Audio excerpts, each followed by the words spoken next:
Welcome back, Future Tech Online. Today we're diving into the fascinating world of solar energy and exploring how solar panels work. So how exactly does a solar panel turn sunlight into electricity? Let's break it down. Join me as we delve into the latest breakthroughs and glimpse the possibilities of tomorrow. First off, solar panels are made up of photovoltaic cells, typically composed of silicon.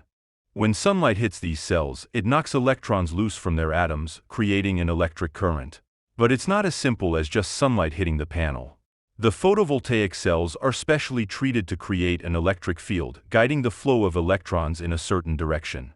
This flow of electrons creates direct current, DC, electricity, which is then converted into alternating current, AC, electricity by an inverter, making it compatible with the electrical grid.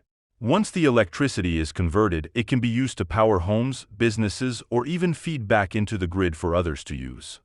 And here's the best part: solar energy is clean, renewable, and abundant. By harnessing the power of the sun, we can reduce our reliance on fossil fuels and help combat climate change. So there you have it, folks. That's how solar panels work to turn sunlight into electricity. Thank you for watching Future Tech Online. Don't forget to like, share, and subscribe for more insights into the technologies shaping our world.